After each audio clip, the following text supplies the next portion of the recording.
Hello, I'm Sister B. Eichten, Community Minister for the Franciscan Sisters of Little Falls, Minnesota. I bring you warm greetings from our leadership team and our entire community. I'm sorry that I cannot be with you personally, but I hope this presentation gives you a sense of who we are as Franciscans and of the bonds our two communities share. In the mid-1800s, as more people settled in Minnesota, religious were called to serve in this very primitive area. This building in Belle Prairie, Minnesota, served as a girls' school and convent for a Franciscan missionary religious community. After the building was destroyed by fire in 1889, the sisters needed to make a decision. Some of the sisters moved to Rome, Italy, while 16 of those sisters chose to establish themselves as a new diocesan religious community. They became the Franciscan Sisters of Little Falls, Minnesota in 1891. On March 3, 1891, Sister Mary Frances Beauchamp was elected as the first Mother Superior. The sisters had nothing, no home, no money, no property, nothing except their trust in God and their readiness to accomplish God's will.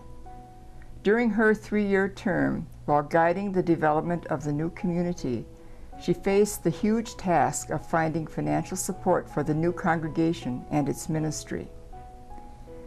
The sisters were willed 5 acres of land, and the wooden slabs which were used to build this slab shanty were donated. The shanty served as a temporary shelter for the 16 sisters and housing and classroom space for the orphan children, the sisters' first ministry. 1 year later, in 1892, this 3-story multi-purpose building, the first on our campus, was completed.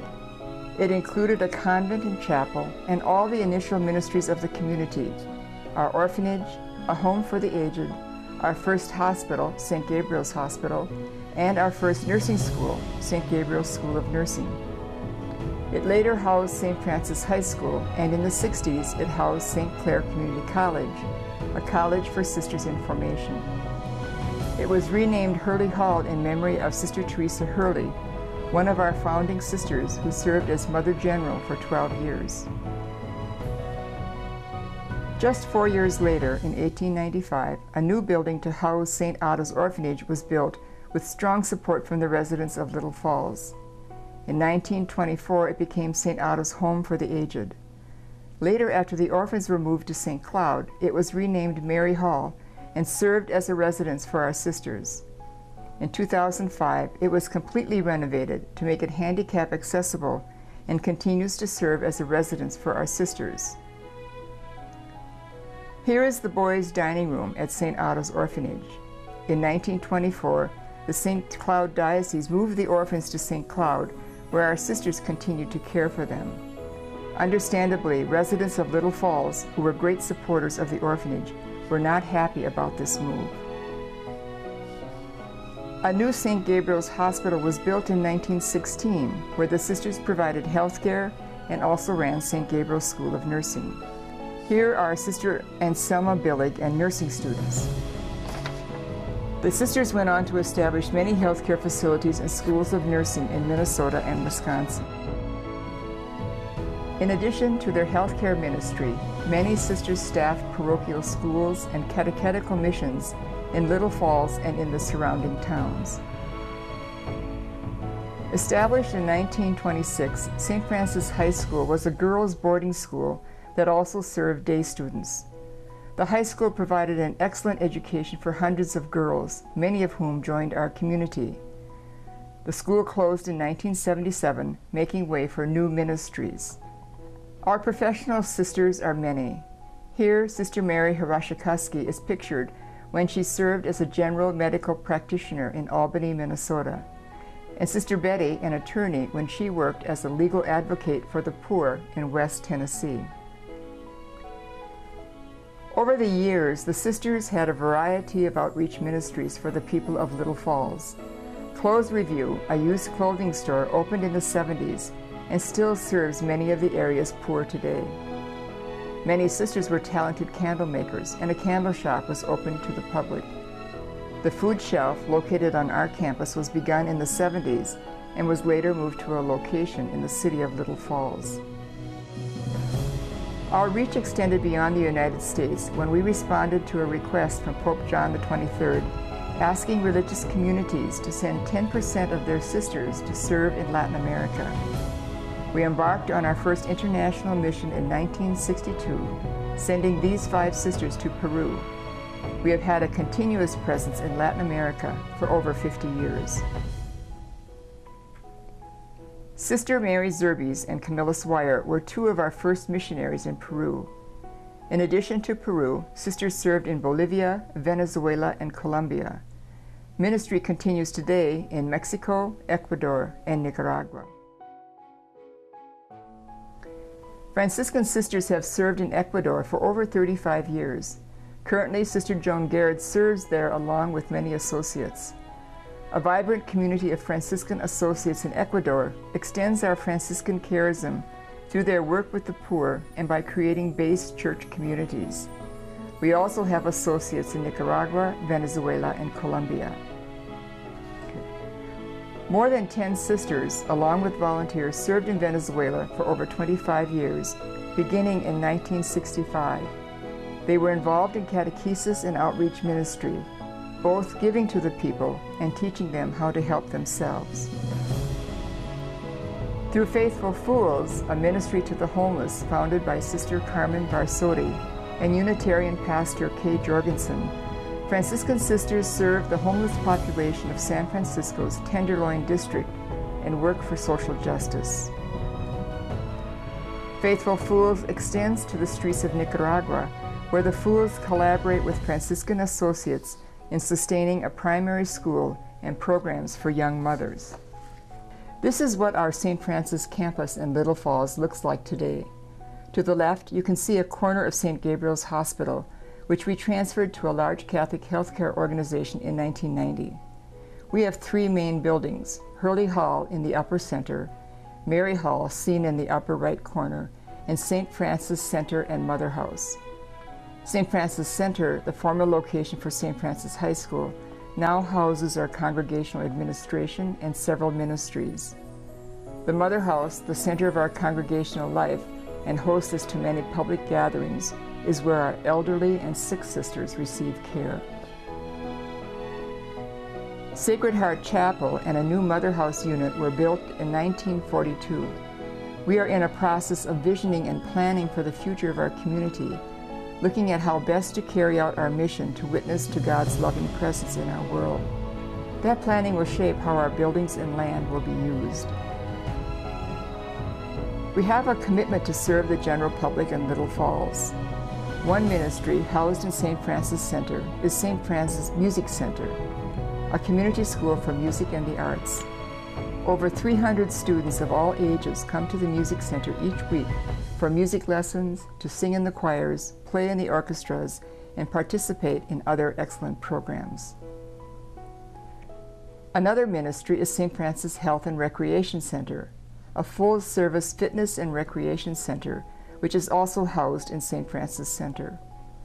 People throughout the Little Falls area enjoy a heated swimming pool, hot tub, weight room, gymnasium, racquetball court, cardio exercise equipment, and massage.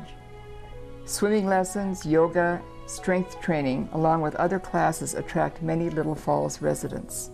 Each year, the Franciscan Sisters sponsor the Green Fair Folk Festival, which brings hundreds of people to St. Francis campus for an evening of entertainment, food, and an opportunity to see the many ways people are promoting care for the earth through ecological practices. Franciscan Sisters are committed to justice, peace, and the integrity of creation. The Franciscan Life Center sponsors an annual Silent Walk for Peace on Good Friday. Here you see one walk which took place during an early spring snowfall. Franciscans travel far and wide to promote peace and justice. Here, Sisters Joanne and Bernice participate in a protest at Fort Benning, Georgia, asking for the closure of the School of the Americas, which trains soldiers from other countries in questionable military tactics. Annually, the Franciscan Federation honors members who witness to peace. Here we see many of us celebrating with Sister Carmen Barsotti as she received the Franciscan Peace Award for her work with faithful fools. Sister Elizabeth Ullman is honored for her humanitarian work of bringing water to the Arizona desert for undocumented persons, men, women, and children, who are coming secretly into the United States to find work. Providing support for these persons was made a crime, a decision that means many face arrest as they refuse to stop distributing water and emergency care to these people. Sister Elizabeth worked with the group Humane Borders, which advocates for humane treatment of undocumented persons. In 2011, the Associate Relationship celebrated its 25th anniversary. Today, over 250 laity, men, women, and families, are in a committed relationship with us, living our Franciscan charism in their personal lives and work, and thus furthering our Franciscan mission in our world. Caring for Mother Earth is a core Franciscan value. The Franciscan community endorses the Earth Charter, which calls us to a sustainable way of living and a global social ethic that includes respect and care for the community of life. Aware of the harm that results from a misuse and overdevelopment of our environment, we have restored a portion of our land along the Mississippi River to prairie. It provides a quiet, beautiful place to enjoy the many birds and wild animals that live there. Here you see Sister Jan Killian at Clare's Well, a 40-acre farm with a large farmhouse, hermitages, garden, lake, and woods. The sisters offer hospitality and care for the peaceful and natural surroundings that help people rediscover their spirituality through a new kind of relatedness with the life-giving energy of Mother Earth. In the summer, we provide a 3-day camp for girls ages 11 to 14 to give them the opportunity to learn about St. Francis, to experience loving relationships with each other and our sisters, and to enjoy an outdoor camping experience. Franciscan Sisters has a long tradition in ministry to Hispanic communities across the country. We provide pastoral care, immigration advocacy, emergency assistance, teach English, and help people adjust to life in the United States. We sponsor Franciscan Community Volunteers, a program that invites young adults to make a year-long commitment to intentional community living, service to poor persons, and spirituality in the Franciscan tradition. We Franciscan Sisters are dedicated to outreach and service to the poor and marginalized. Here you see sisters helping in a soup kitchen and teaching English as a second language. Like St. Francis, we desire to let people know they are loved and respected and that they are able to make choices that promote their well-being. Whatever we do in relationship with others. We have over 300 volunteers, men, women, and children, who help us carry out our mission. Many loving relationships are born out of this sharing. We have served across the United States in ministries that have touched many minority groups. We've had a long presence in rural Mississippi, where our sisters care for 3 African American foster children and provide activities and teach gardening to children with special needs. These 3 sisters stood strong in the face of racist resistance for the rights of African Americans in Mississippi during the Civil Rights Movement in the 1960s. In Milwaukee, Sister Callista works with the Brother Booker Ash Lay Ministry Program, preparing lay leaders for effective ministry within the African American Catholic community. We also have sisters serving in Mexico, providing catechesis and outreach ministry and lay catechetical training in the 47 villages that make up San Rafael Parish. Seeing the critical need for education for young women, the sisters began providing room and board for up to 15 girls from the outlying areas so that they could attend high school. In 2008, a new Franciscan Missionary Center was completed with room for the sisters and up to 15 female students.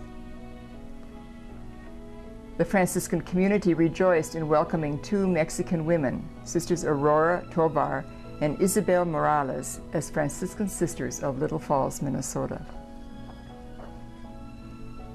In 1999, the Homa Bay St. Cloud Diocese's partnership began at the initiation of Bishop John Kinney and Father Bill Voss under the auspices of Catholic Relief Services. The relationship between our two Franciscan communities grew from this partnership. We first met Sister Dorothy Akoff in March 2003 when she spent a week with us in Little Falls. About a year later, we signed a memo of understanding between our two communities, formally moving toward a partnership. Later that summer, Sisters Karen, Clara, and Anita prepared for travel to Kenya, Sister Clara as a member of the St. Cloud Diocesan Leadership Team, and Sisters Karen and Anita to begin serving in Kenya. Sister Anita worked in AIDS ministry. Sister Karen taught at the Spiritan Seminary and later at St. Bonaventure School. It was a pleasure to have Sisters Everline and Winifred with us for 2 years. They were truly present with us in every aspect of our ministries and Franciscan charism. We enjoyed seeing them in their first experience of snow as winter began. Sister Elise Sago taught at the Spiritan Seminary in Arusha for 6 months and later traveled to Kenya on behalf of St. Bonaventure University's Franciscan Institute to help establish a Franciscan Studies program in Nairobi. Sister Margaret visited Little Falls in July 2010. She and Sister Mary Obua, community minister, traveled to Itasca State Park to see the mouth of the mighty Mississippi River, which is here a small creek flowing from Lake Itasca in northern Minnesota.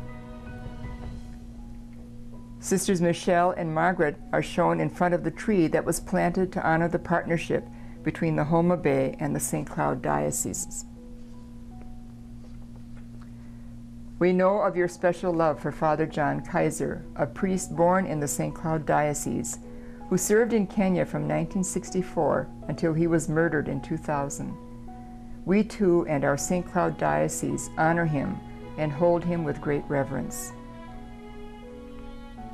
In 2010, Sister Michelle Lallier and Elizabeth Rydeen, a laywoman who works in our development office, traveled to Kenya to be with your community. They enjoyed dinner at the bishop's house and received the gift of an ostrich egg signed by the bishop and your general council. We delighted in welcoming Sisters Sarah and Mary Ida to our mother house in September 2011. They came primarily to learn about communications and development, but experienced so much more. We were all blessed with a deeper sense of our shared partnership. Our community is 121 years old. As we age, we are committed to caring for our elder sisters who gave so much during their years of ministry. Our dear Sister Justina, who is pictured here, passed away in July at the age of 100. Most recently, Sister Michelle Lallier spent March through mid-May of 2012 with you, living, learning, and sharing with you sisters in each of your regions. She joined you for the Lenten and Easter seasons, co-led a directed retreat with Father Crispin for the Sisters of the Arusha region, and offered workshops with various groups in your community. We are now enriched by her experience with you. Here is the committee that works to nurture the relationship between our two communities. From left to right, we are Judy Rose, our secretary, Sisters Elise Sago, Michelle Lallier, Bernice Ebner, Jean Schwieters, who serves on the Homa Bay Leadership Group, and Sister Clara Stang. Then Liz Rydeen, with Associate Maxine Strachey right behind her, and Beth Neville from the St. Cloud Mission Office to her side. Then we see Sister Callista Robinson and myself, Sister B. Eichton. We hold you in prayer and trust that you hold us in prayer as well. May the bond of our relationship grow stronger as together we commit to live out our Franciscan values of conversion, contemplation, poverty, and minority and humility. Blessings on you all.